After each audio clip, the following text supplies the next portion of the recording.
Greetings, adventurers. My name is Raven Moore, and today we're going to learn a new skill. And I'm thinking that today's skill, we're going to make a comic strip. So let's get down to it. So, in creating a comic book, we need to do 4 things. 1, we need to create concept art of our characters so we can reference what they actually look like, and get a nice color palette so that we can figure out what colors we're going to use when we get our final product. 2, we need to storyboard to figure out what our characters are going to do, what they're going to say, how they're going to say it, and what actions they're going to be taking inside and in between each of these panels. 3, before we do the actual comic piece, like the actual comic panel, we're going to do our letters first. Now, I will get into a reason as to why we're going to do that later. But finally, our final step is we are going to ink, color, and finalize the entire drawing. Now, for the purpose of this drawing, I will be doing all of this digitally to push myself into doing all digital art outside of my normal creative muse. Let's get to it. And welcome back to my computer. So it took me the majority of the day, and through trial and error, I tried my best to get a live recording of me actually drawing these characters here on my iPad, but my storage would not allow me to facilitate that large of a video and actually be able to send it. So here we are at the relatively finished product for the first part. So I'll give you a little bit of insight as to my process of how I got here. So starting out, all of these characters are characters from a D&D adventure that I had played with some of my friends. Going from left to right, Ambrose the Human Thief, Luke Tresk the Human Cleric, Dudley the Barbarian, and the villain that they fought and will be fighting in this comic strip, Yara the Wizard.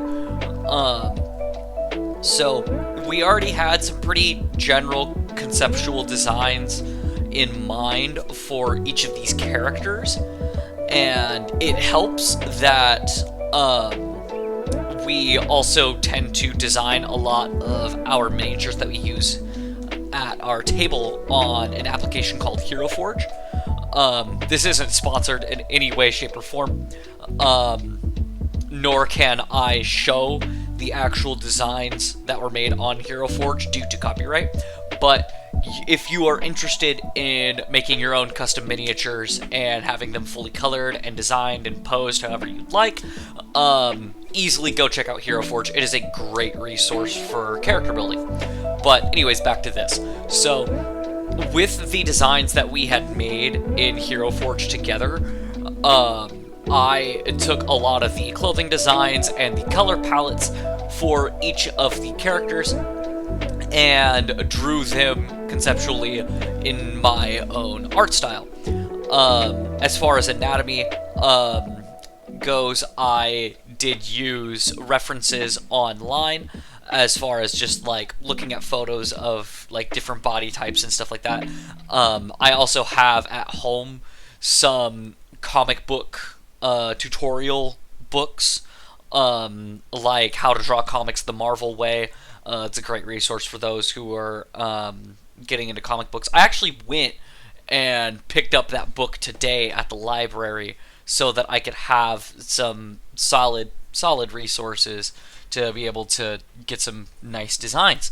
Now, here is just a basic black and white sketch of each of the characters, and with that, this gives me, as the artist, the ability to kind of just reference body proportions, facial structures, costumes, and stuff like that when I go in and actually draw my panels. Now, this next photo I will show you is of... Oh, give me 1 second. There we go. Haha! This is our colored version. This is just the flat colors. I haven't added any genuine shading or any lighting, mainly because I just wanted to have a basic color palette to work with for these character designs. You can see that each individual character has their own aesthetic, has their own palette that I can work with, and when I go back into doing the final rendering of this comic strip, I will be able to quite literally just post this image up in my corner of my application and just drag and drop colors where I need them from each of the palettes. So like, for example, we can take a look at our boy. We'll look at Dudley, because Dudley has a lot of colors going on here. You can see that all in here, you've got some nice greens up in here. All of the furs, at least on the top portion of his torso, are all the same color. He's got this nice, like, tattered warrior's belt or kilt that's definitely seen some action. That's got a nice little patinaed brick red. And all of these colors I found out that I can use by literally just posting this image when I go to actually draw the final comic. I can just kind of drag and drop these colors, which will definitely speed up the process of final rendering when I go into post and finish this comic strip. I will check in with you guys here in the next part of the video, where I will be explaining how I did my storyboarding. So stay tuned. And here we are in the next part of this process, where we are going to be talking about the storyboarding, how I added in all of my speech bubbles and lettering, and then into final rendering. Now, what we have here is just the backdrop for the first page. Now, I'll get to this a little bit later in my explanation of how I got to the final piece, but this, in short, was originally going to be 4 different pages, similar to this, but in different speech bubbles and different action poses and stuff like that, fully telling the story beginning to end. But I realized that there is a lot more that goes into creating a complete comic than I had anticipated.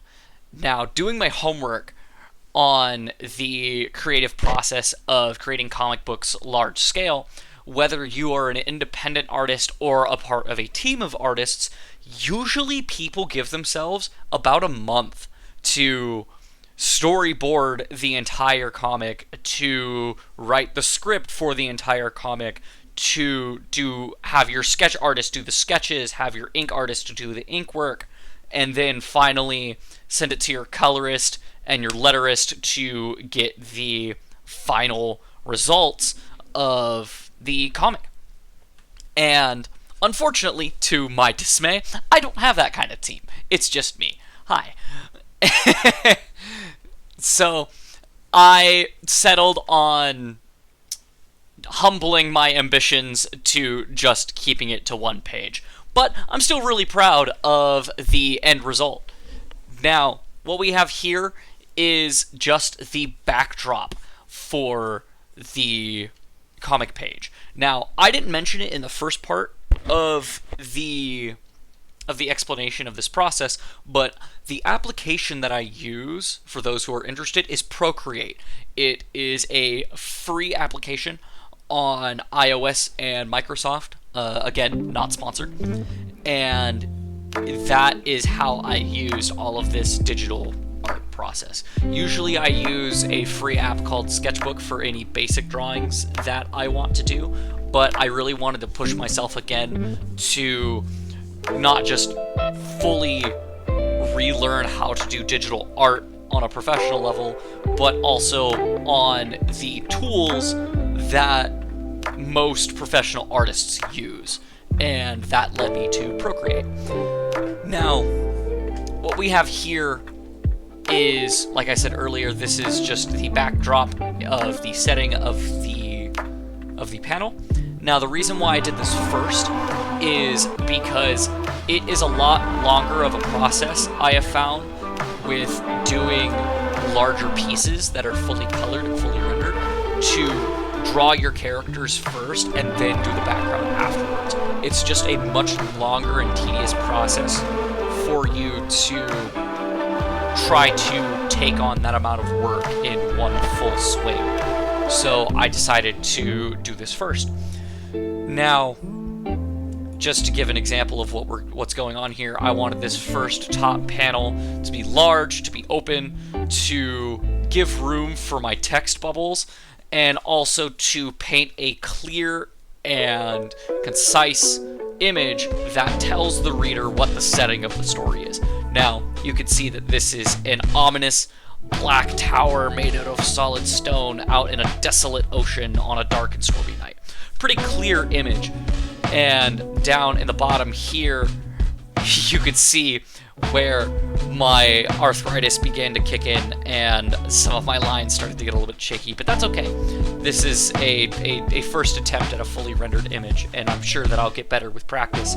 But this is you can see up in here, we have that top chamber that's ominously glowing a green eldritch glow. This is that top room of the tower.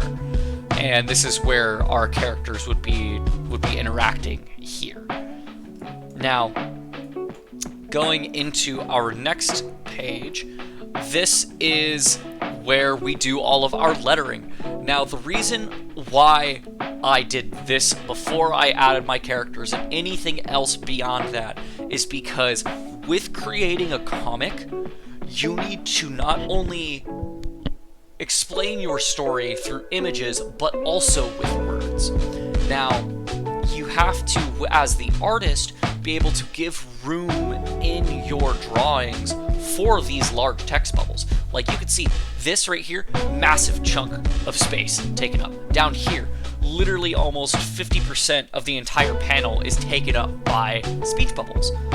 And that's to give yourself and the reader context as to what is actually happening in the scene.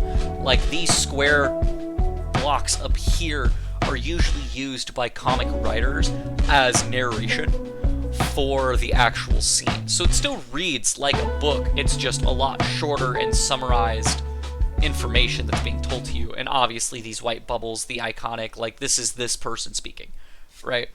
Now, the reason why I did this first, like I said earlier, mainly so that I can know exactly where I'm going to have my text information displayed on the page before I finally add my characters. And now, finally, the finished product, here we are.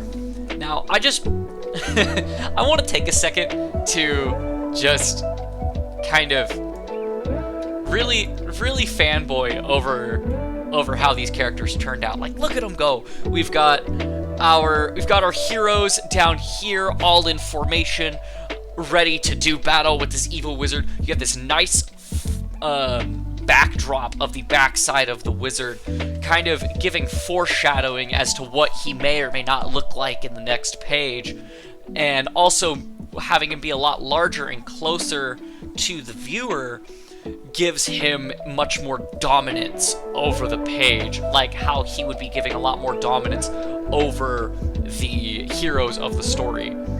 And then we have our letters finally in here. We have our narrator kind of giving an explanation as to what is happening in here, and then you have this first iconic quote from the villain kind of leading into the next page. Obviously, he's an evil wizard. He's giving an evil monologue in this. What else would you have me do here? Now, looking at this final piece, I really learned a lot about the amount of effort and the amount of time that you need to dedicate into creating a full comic. Now, I would say that I would be happy to easily continue finishing this comic for those who are interested to see how this story unfolds further, but I'm going to leave that for a later date and allow this page to just kind of speak for itself, because I'm quite proud of it, and I really hope that you guys enjoy this process of creating a comic panel as much as I have. Now, to give note to the prompt for this quest in particular, excuse me, there is a question regarding how my thought process had changed throughout the entire course of learning this new skill. And honestly, that thought was getting this to completion as a full comic, because I originally had 4 panels storyboarded and ready to go, but I quickly realized that with just this piece alone, this took me 2 days. Like, just to figure out the software and to get comfortable with all of the brushes and all of the different tones and colors, just to be able to create this image. Now, the characters down here, this right here is my normal wheelhouse, but adding all of these speech bubbles and creating a full dynamic backdrop for the entire page, that was a world of information that I had not realized was as challenging. And I am thankful for the challenging experience, because this really gave me a lot more insight as to the creation process of a comic. Now, I thank you so much for sticking with me. I realize that this video is now creeping into being a little bit over 20 minutes long, and I really thank you for your time and your interest into this quest, and I hope you enjoyed this as much as I have. And thank you so much for watching. Have a great rest of your day.